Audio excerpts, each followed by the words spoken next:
Hello and welcome to Page and Screen with John Paul Sarney. I am very excited to have this episode today, because it all comes down to the reason that I started doing this podcast in the first place, which because there is this interest for people both in Hollywood and outside of Hollywood about how books get turned into film and television and all the rest of it. So part of my job as a television and film producer is that I get the distinct privilege of being able to read books before they come out that might make good films or television shows. And what happens is when an author writes a book, they find an agent and then they find a publisher. And then at some point during that process, they will find a media rights agent. So another agent or co agent who usually sits in Los Angeles or New York or London sometimes. And they are the ones that send these books out, these PDFs of the books before they're published out to producers so we can read them and say, "Oh, is this interesting? Would this make a good film or television show?" And then we get into conversations with the authors.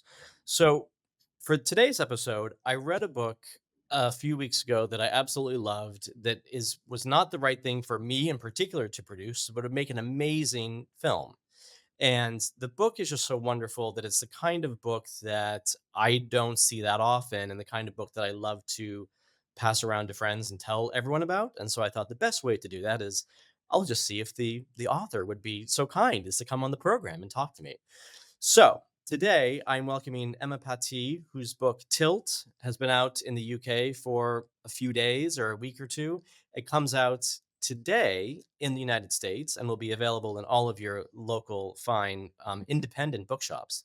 So please welcome to the program, Emma Pattee. Thank you so much for having me. Absolutely. I'm excited to hear how you pronounce your name because I have been calling you Jean-Paul. A lot of people think that I'm French, and it's a hyphenate because I was named after the Pope. I was raised Catholic, but it didn't stick, and so I. But it's John Paul. But here in Italy, where I live, part of the time people don't like a hyphen. They don't like you to have two first names, so they just call me John or Paul or anywhere or Giovanni Paolo. Whatever it wants to be. But John Paul, just like two Beatles, if you think of it that way. Mm, I love it, yeah. Well, I tried to elevate the name for you. I No, tried I to I keep it appreciate that, planned. I appreciate that.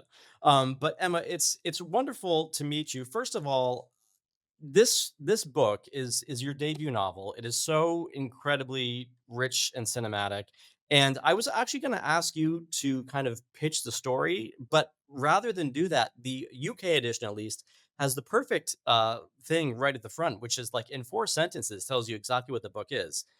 It reads, Annie is 9 months pregnant. She's shopping for a crib at IKEA. That's when the massive earthquake hits. There's nothing to do but walk. And I heard about this. I think we mentioned it on, we had a 2025 book preview. I think we might have mentioned it there. It's a fantastic premise, but you started this book, I think, according to your Instagram, 5 years ago in San Diego, sitting by a pool. So tell us how this came to be. So I was, very pregnant. I was at IKEA. This is before San Diego. I live in Portland. I was very anxious about the earthquake, as many people living here are. Um, and I was very pregnant. I was at IKEA. I was shopping for something, I don't a crib or some sort of I think more of a some kind of last minute baby item, and the building started to shake, and I thought, "Oh my god, it's the big one." And just full body sort of like panic. Um, and it was like I think a truck backing up to the warehouse that had, caused something or like a plane overhead.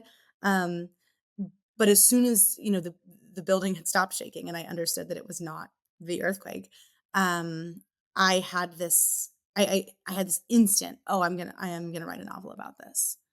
I really could not get it out of my head. Could not let it go. And, I was very, very pregnant, so I did not start writing that night. But I did start writing when my child was about 8 weeks old, and we took this family trip to San Diego, and I kind of sat by the pool and just wrote the first chapter, which almost is as it is in the book. And well, this is your first foray into fiction. You previously have been working as a writer, as specifically as a climate journalist.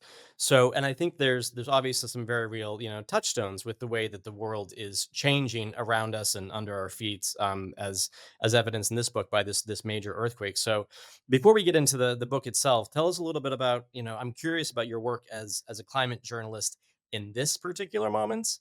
I mean, it sounds like everything's fine, right? Gosh, this moment. I'm really I'm very grateful to be releasing a book that in many ways says a lot of what I would be hard to say right now as a journalist. And um, I think my work in when I started writing this book, I was so frustrated because of what I was seeing through my work in climate change. And this was like 2019. People really were not as on the pulse of this as they are now. It really wasn't in the news in the same way that it is now. And I was just so frustrated and angry by what I perceived as people being apathetic.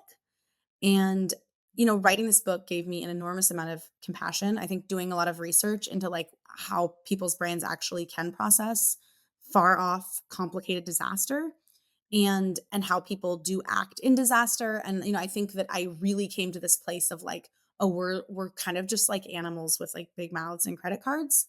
And the person who is apathetic to climate change is really actually doing the best they can in the context of their life. And so for me, that has kind of been the journey as I've been writing the book to really grapple with my work as a climate journalist.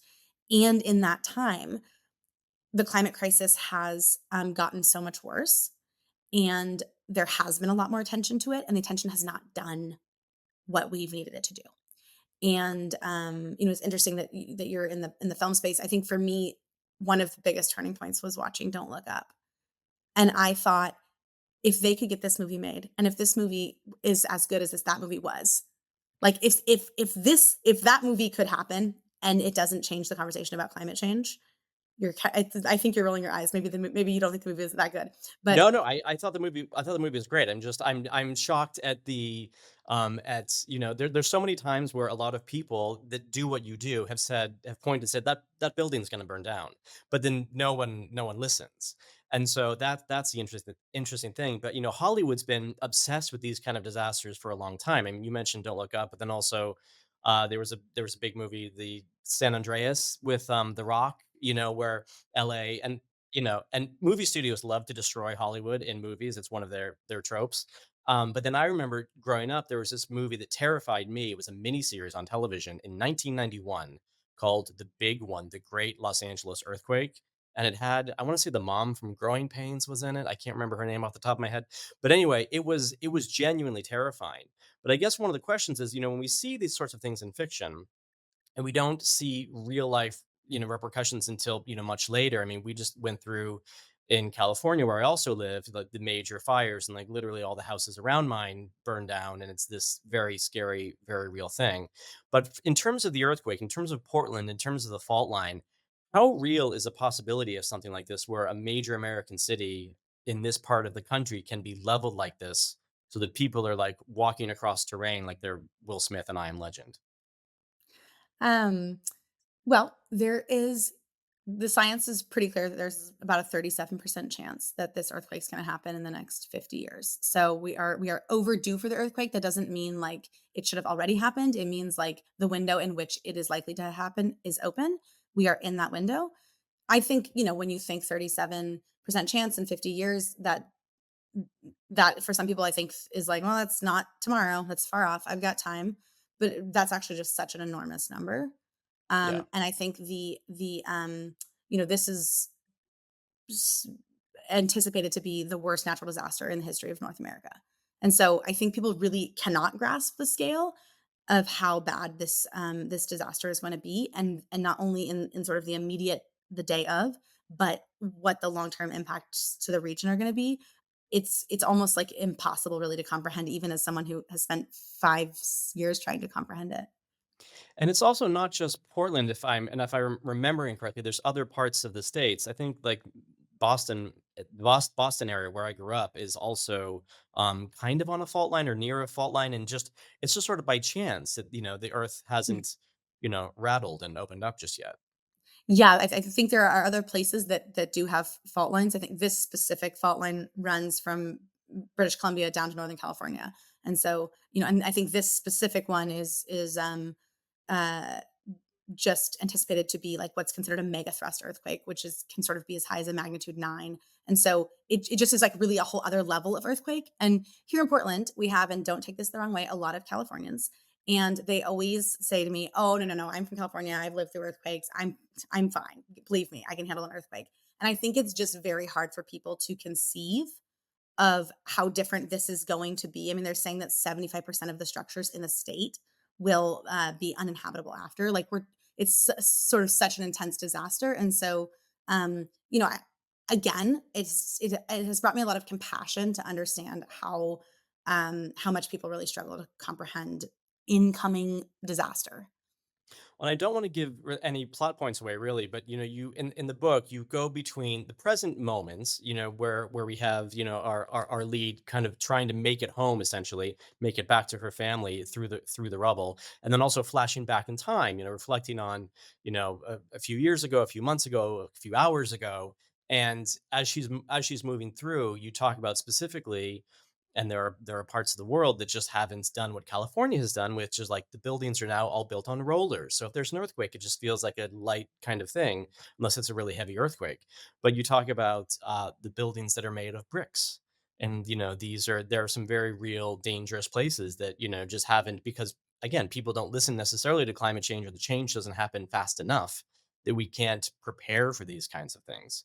So does that feel real? Like it feels like the buildings are kind of antiquated in such a way that that the science behind what you were writing was very much rooted in the architecture of the city of Portland.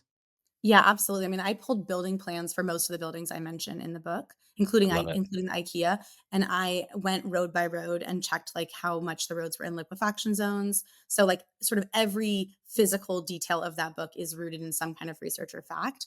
Again, like this hasn't happened yet. It's very hard to say. It's also very weather dependent. So the scenario I am showing is very dependent on the month that I chose for the earthquake to happen. Um, having said that, yeah, we have an enormous issue here. I was actually just talking with a seismic engineer in California as part of a journalism piece I'm working on. We have a really serious issue here where we have a lot of unreinforced masonry buildings that you guys, because you had smaller earthquakes, um, that they've already failed and already been rebuilt. But if you don't ever have smaller earthquakes, you don't really there's no political impetus to Right. rebuild the buildings, and you aren't forced to rebuild them. And so we here are in this moment of this is so analogous to climate change, right? Like this really bad thing is coming. The science is very very clear, but you have to get uh, outrage. You have to get political energy up, and it's just almost impossible, I think, for us to have political energy about something that's not in front of us.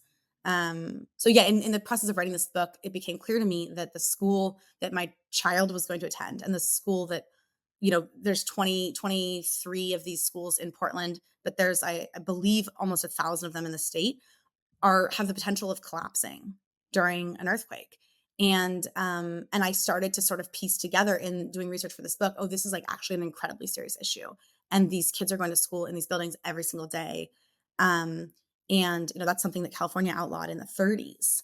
And so that in that way, the book then kind of I it brought I my passion for that then became very like woven in with the book, and of course I felt the need to include this scene at a brick school. Well, and also part of it, I should say, is Portland is such a major character, and for anyone who's been there, like it's such a unique city. It's unlike, it's not trying to be anything else, which is why so many Californians love it and move there. But you have at the front, you have this amazing map of the city of Portland, so we can sort of track the movements as we go through the story. And for those of us who've only been to Portland once or twice, I'm looking at like where's Voodoo Donuts and where's Powell's Books and where's the Ace Hotel. But it's really remarkable, and I think it's the second chapter of the book. You really talk about you're flashing back to the years that have gone by, and how much that the city has changed over time, and especially with all these, probably a lot of young hipster types who probably sold their house in California, made a lot of money, and were able to buy things up in Portland. Is that fair to say? I mean, I mean, it's let's not let Brooklyn off the hook here, you guys, okay? I've lived Brooklyn, there. Yeah, I got it. oh my god. I mean, I lived in Brooklyn for 5 years. When I first moved there, I was like, "This is not safe." By the time I left 5 years later, I was like, "I can't afford to eat here." So, You've I mean, basically described my whole life in Portland, so but, it's kind of amazing, and but in a lot of ways, it really is a love letter to the city. Can you talk a little bit about, why, I mean, are you originally from there? Like, what was the impetus for being there? And, I mean, it's such a wonderful place, in my mind, at least, especially for the arts and for culture. well, I really don't want to admit this, but I actually was born in California. So I was born Oh, in there San it is. Diego, and then as a child moved up to Southern Oregon, which is a very Mhm. sort of hippie new age mecca. I lived on the land with my family in a wood cabin that my dad had built, and we went, we were full hippie. And then when I was a teenager, we all moved to Portland. So I've been here since I was a teenager, and with a brief stint in Boston. And yeah, I think it really I wanted to write a lot about the intersection of making art and money. And I wanted to write about sort of the way that you feel like you belong to a place, but then the place is changing so rapidly that you almost it's unrecognizable to you, and you are almost unrecognizable as an inhabitant. Like I often get asked if I'm from out of town because I don't people don't look at me and think that's a Portlander. I seem like, I don't know, a mom from Minnesota. I don't know what I seem like, but nobody thinks I'm from Portland. Um, and so, I wanted to grapple with that for sure. And I also kind of wanted to grapple with the way that whether, I've been thinking a lot about what's happening in California. And I'm thinking a lot, and this is also happening in Southern Oregon. I'm thinking a lot about, yeah, the governor of California, I believe, said a few years ago, oh, every inch of this state will burn. And it gave me I've never forgotten that. It just I could not get that out of my mind. And I think that's very true for a lot of Oregon. And what does it mean when the places you love the most are have an expiration date because of climate change? Like, what does that mean? Or because of an earthquake? What does it mean to love a place when now we have see so much delicacy in the places we love? And so I think, in a sense, it was sort of a love letter to a Portland gone, with and a reckoning that all cities, that so much of what we love in the world right now is under enormous threat of disappearing. Well, I think that also, I mean, going back to the fires that just happened in California, no one expected it to be that vicious, and so many people lost their homes, and so there are natural disasters like that. There's obviously a lot of other climate drama around the world, and then also we have a couple wars going on in the world. So there's so many people that are now being displaced, and the question becomes, as you talk about climate change, we talk about governments. Where does everyone go? And so it's a very interesting question because, like in California, it's similar kind of disaster to what's happening here in your book. The houses burn down, and then people have a lovely little plot of land, but people probably can't afford to rebuild any kind of house there because the world has changed so much. And you talk about, the difference of money and the economy, and how quickly things change in, less than 1 or 2 generations in a place. And so it's very interesting. And I think it's also part and parcel to the larger conversation about what's going on in the United States politically, because I think there's two different countries, and they're on top of each other, and they can't seem to get out of each other's way. But I did want to ask you, I mean, there are climate groups that are, being defunded. There are real problems happening in the government. What are the I think when, a lot of people that are on the conservative side of things think that, bringing the government to a smaller state is beneficial and that's helpful, but people don't understand like all the things that live under the umbrella of, if you get rid of the Department of Education, these 14 things happen that will actually affect you. So when it comes to climate change, what does that look like now under this new administration? Yeah, I can't speak to that because that's not really right now where my reporting is. But what I can say is I can give a microcosm of that, which is like research into wildfire smoke. So something that really fascinates me, and that I've been tracking for a few years, maybe more than a few years now, is how little we understand about wildfire smoke and how little we understand about what the health ramifications are of that, and the assumptions that are often made that are not really rooted in any kind of research. Um, just everyday assumptions that are made, based on wildfires of the past, based on, bonfire smoke, cigarette smoke. And so, like, that is an area of research that if I was leading this country, I would be like, we need to put a lot of money into understanding what happens to our air quality after a fire. I know there's people in California doing that right now. And there was recently a New York Times feature about that. And more specifically, because the wildfire smoke moves in all directions, right? Like, it's not isolated to the West Coast. Um, we really need to understand what wildfire smoke is doing to children's lungs and to the lungs of elderly people. Um and and we need to start really thinking about, like, the future and how we can modify homes, or, does that look like having sort of a safe room in your home, filtering the air? Um these are the kinds of things that where I would be putting money in research, and, like, obviously that's not our current political state. And so these are the types of things that sort of across the political divide, everybody cares so much about that. I'm in moms groups with MAGA women and with really, really right wing conservative women. As sort of part of my reporting, they care so much about wildfire smoke. They care so much about their children's lungs, right? Like, this is a universal worry, and I think people don't understand that how that research gets funded and how vital that research is for us to sort of make protective choices. But again, like, I can't sort of speak more directly to it than that because it's just not my area of Well, research but right now. yeah, but I think that the amazing thing is, that because you do understand that the science so much, it does allow for this wonderful foundation and this great spine to the story. But then obviously the story is fictional. So can you talk a little bit about how these characters sort of kind of came to you? I mean, for a lot of the story, we're following our lead through it, and so she's on her own a bit. She bumps into people. It's a very much like a road movie. It's she has a bit of a bit of a journey in front of her. But, talk to me a little bit about, how that all came together and all the invented parts of it, came to be part of the story. Yeah, I mean, it is very definitely a fiction book, and my favorite thing is when people ask me if it's a memoir, and then I'm like, "Yep, that was a rough day.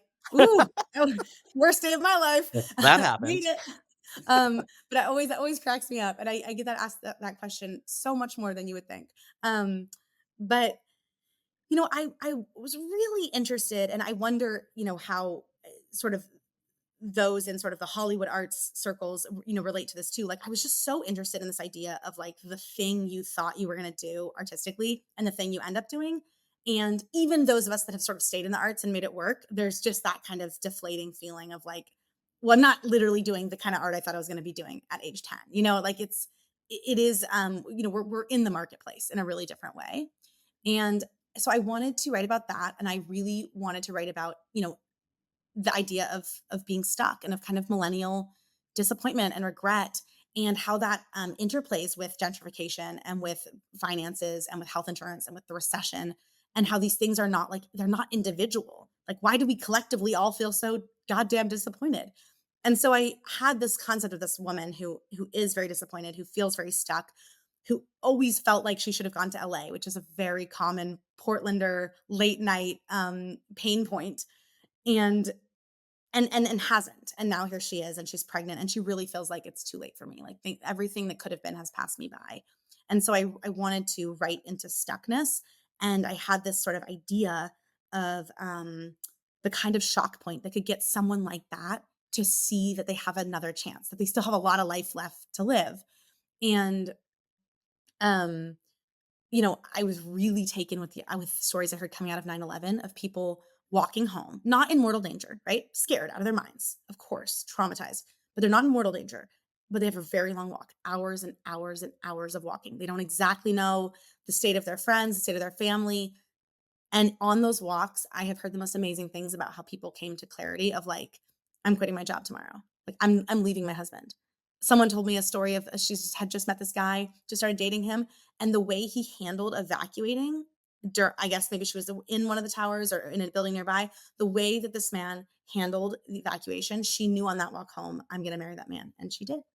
And Mm. I just love this idea of these moments where, like, kind of all the artifice of modern life, falls away. And it kind of, like, doesn't really matter, like, how fat you are, like your Peloton bullshit. Like, it's kind of like that you have this kind of way of seeing outside of your life for a second what really, really matters.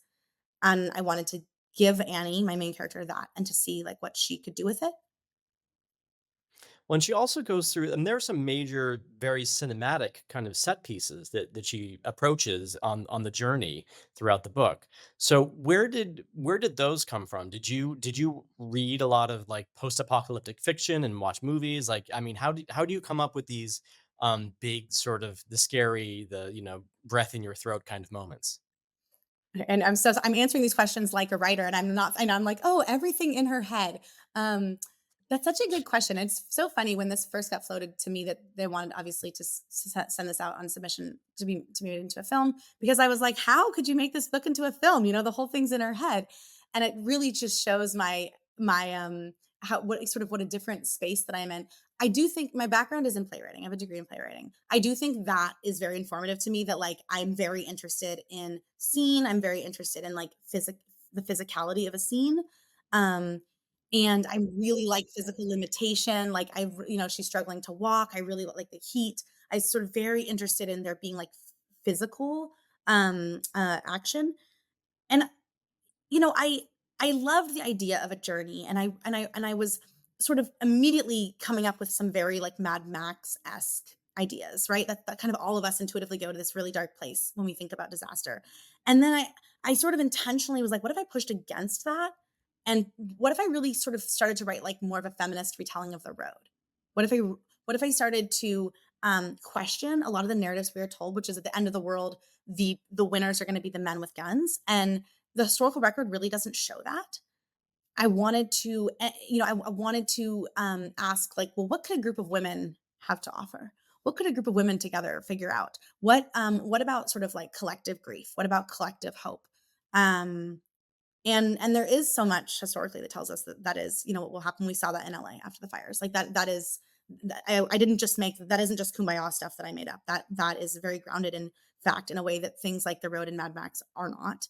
Um, and so I think that idea of this journey of moving from sort of stuckness to this second chance at life, and then of course of being so physical, so in the body, so in the city, and the city just playing so many tricks on her. Do you know what I mean? Like she's so out of control and so powerless, and I wanted to play with that.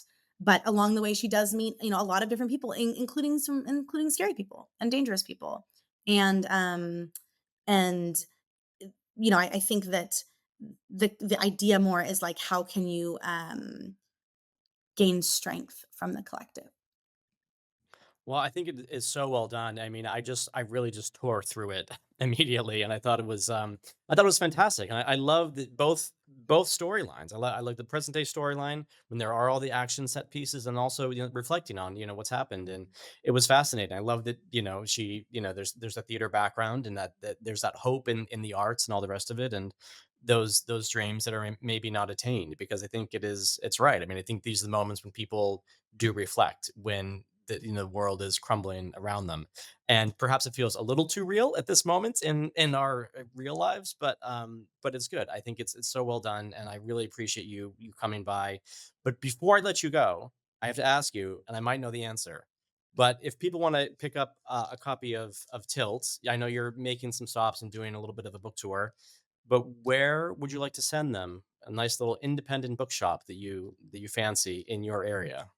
Well, I would definitely send them to Powell's. Powell's just named Tilt their first ever Powell's pick for Portland. It's something they've never done before. They're sort of trying it out, and basically the idea is it's a book that they've identified as a book that every Portlander needs to read. And Powell's is also running some like emergency preparedness events around the book, and really sort of taking seriously that this is a moment that we could really help our community get prepared. So I would definitely send them to Powell's, of course. And then if they're on, if they're on the other side of the country, then my book launch will be at Books Are Magic in Brooklyn, and I would definitely send them there for pre-ordering.